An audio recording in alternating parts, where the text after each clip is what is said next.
mantap tenaganya. Assalamualaikum warahmatullahi wabarakatuh. Jumpa lagi bersama di Ceper. Hari ini kita ganti kampas kopling Toyota Rush yang keluhannya nggak ada tenaga dan saat injak kopling juga terasa keras koplingnya ya. Jadi langsung aja kita tampung si cepat-cepat, gerak cepat kita turunin ya. Si ujung ini minta ganti juga nih, dan rembes.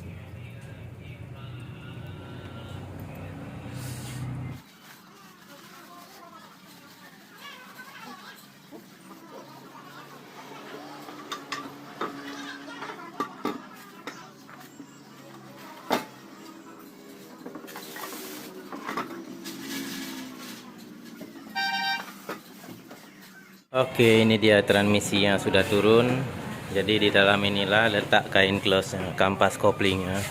Di sini kampas koplingnya. Ini lahar close-nya. Ini lahar close-nya, bearing close-nya.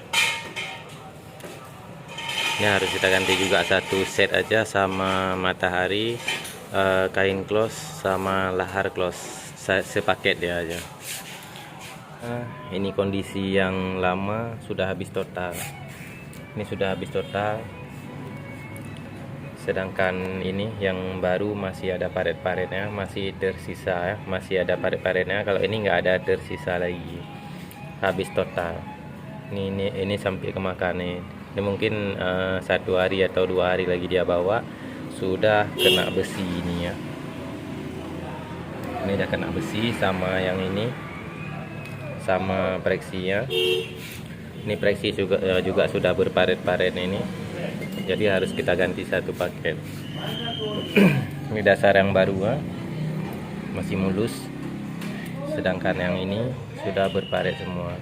Jadi sering juga kedapatan ini pecah. Ini pecah 2 atau patah ini ya. Sering juga dapat di mobil Avanza. Ini kampas kopling yang baru, kita ambil yang asli. Ini bearingnya juga kita pakai yang merek Koyo ya. Kalau bearing kita pakai yang merek Koyo. Kalau ini tetap yang asli. Ini matahari ya. Ini kode part numbernya. Tutup kopling, cover AC clutch.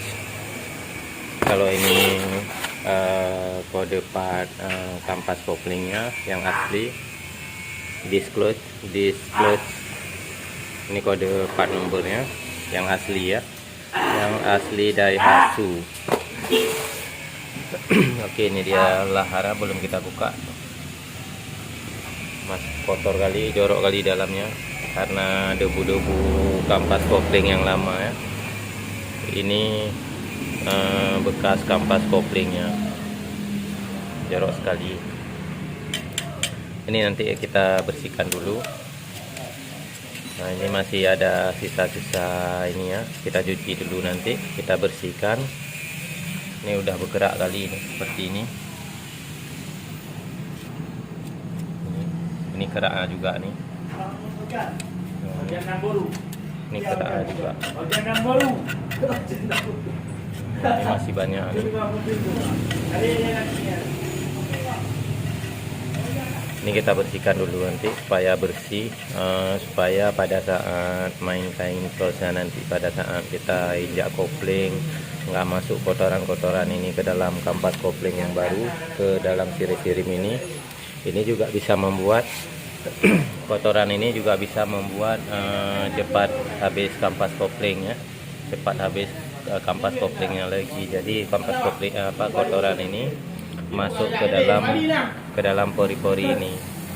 Nah, jadi terganjal di sini. Terganjal di sini, masuk ke dalam pori-pori ini, masuk ke dalam paret-paretnya ini, bisa membuat cepat habis kampas koplingnya lagi. Jadi setiap pada saat turun kampas kopling, ganti kampas kopling, ini juga wajib dibersihkan. Ini cara cabut lahar pun sangat mudah, tinggal tekan ini aja. Udah dicabut, tinggal tarik. Oke. Ini yang bearing yang lama, tinggal kita tarik kayak gini aja.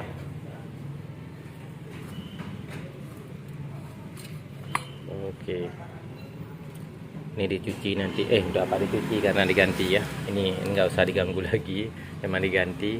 Ini pasang yang baru. Kalau misalnya kawat yang ini, kalau untuk Avanza, Xenia, Daihatsu Terios sama Toyota Rush, kebanyakan kawat ini nggak sama ya, harus pakai yang lama.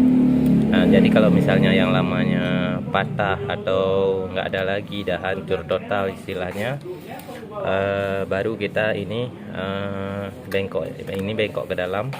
Jadi bengkok ke dalam ini harus kita bengkokin ke arah luar ya, biar nyatu seperti ini, bersih seperti ini.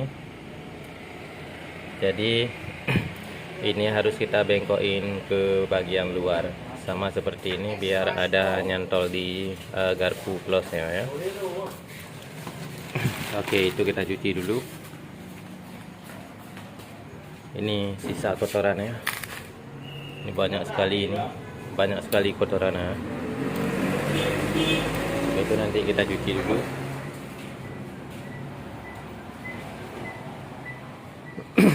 Ini pun mau kita pasang yang ini, yang baru ke mesin. Ke sini masih panas.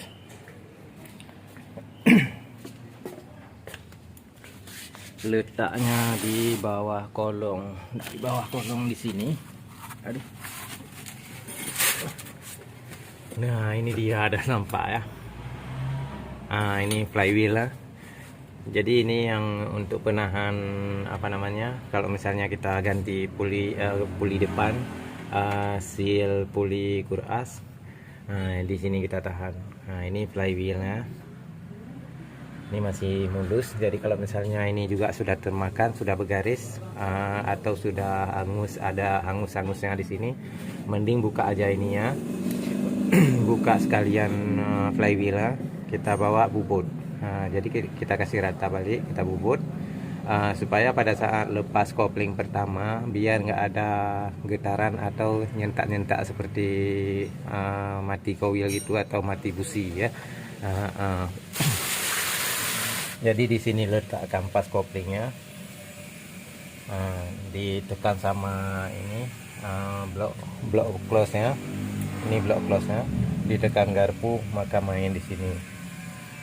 Jadi kalau misalnya di sini ada rembesan oli di sini, di belakang ini ada rembesan oli. Kalau misalnya pada saat pergantian kampas kopling ini, di sini ada rembesan oli, buka aja ini flywheelnya, suruh ganti seal kuras. Di sini ada seal, di belakang ini ada seal satu buah di belakang ini. Setelah kita buka ini baut-baut ini, nampak seal nanti di sini satu, maka ganti seal itu kalau misalnya ada rembesan oli di bagian belakang flywheel ini ya. Ini ada rembesan oli juga mobil bapak ini, mobil konsumen kita ini, ada rembesan oli dari sini. Dari atas ini. Ini pada saat pergantian saringan oli, filter oli tumpah kemari, maka ngalir dari sini dia. Ngalir dari sini ke mari. Maka masuk ke dalam pori-pori ini. Jadi kalau misalnya di situ nggak masalah, yang masalahnya di sini. Kalau misalnya di sini bocor oli, itu wajib buka flywheel, ganti seal kuras. Oke, jadi kalau misalnya koplingnya keras, bunyi pada saat injakan kopling, tidak ada berpengaruh di sini ya. Yang berpengaruhnya di matahari atau cover clutch-nya.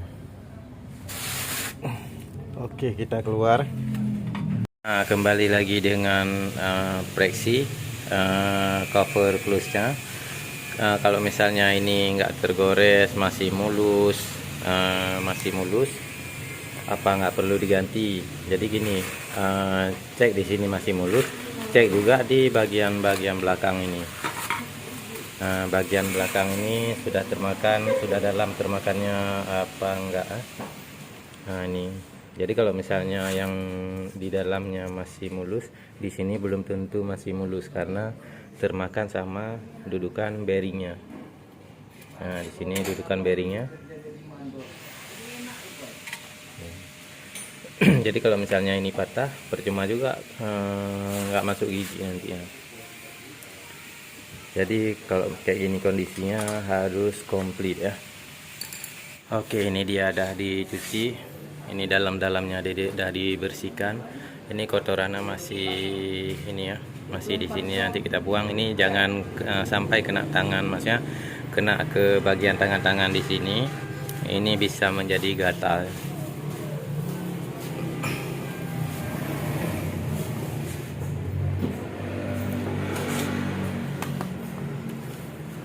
Ini seal bagian belakang sini juga kita ganti karena ada rembesan di sini yang saya bilang tadi sebelum turunin.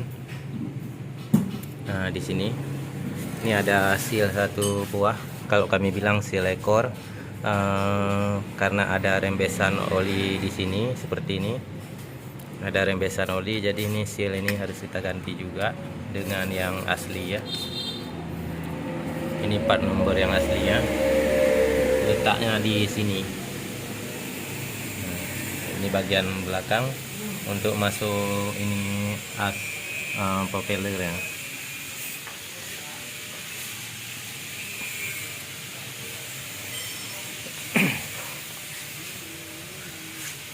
Udah seperti ini, tinggal kita pasang lagi, tinggal kita tambah gemuk di sini. Ini kita kasih gemuk nanti biar lancar masuk ini ya, lahar close nya. Ini nanti kita kasih gemuk juga di sini ya, juga jangan lupa dikasih gemuk ya. Oke, tinggal babak pemasangan dan langsung kita naikkan. Oke, baru nanti kita tes driftnya kayak mana ya. Oke, sudah siap kita naikin. Tinggal pasang baut-baut kelilingnya aja. Tinggal pasang as propeller sama ini giginya, kabel-kabel giginya tinggal pasang. Nanti siap isi CO baru kita tes jalan. Oke, kita dibantu helper kita Ajis.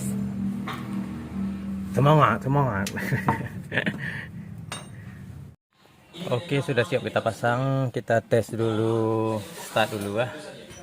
Bismillahirrahmanirrahim.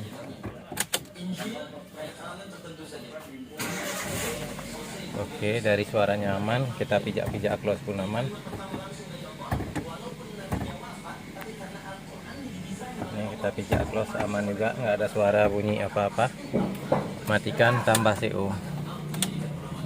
Kita matikan, tambah CO dulu, baru kita tes bawa jalan.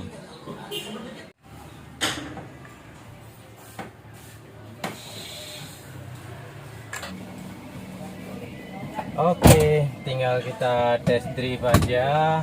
Kita lihat kondisinya seperti apa ya.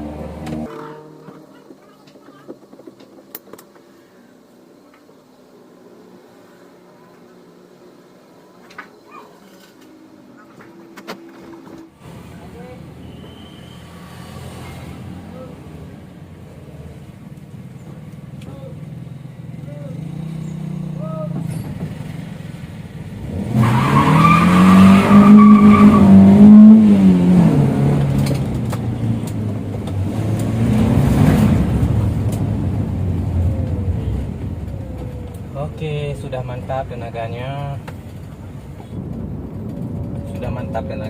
Oke, jadi kalau misalnya mau konsultasi silakan komen aja di kolom komentar ya. Apakah mengenai close-nya keras atau bagian yang lainnya, boleh komen aja di kolom komentar. Oke, sekian, terima kasih. Jangan lupa seperti biasa like, subscribe-nya gratis, dukung terus channel Adi Ceper. Semoga Adi Ceper semakin berkembang. Terima kasih yang sudah support semuanya. Sekian, terima kasih. Wassalamualaikum warahmatullahi wabarakatuh. See you next time. Bye bye.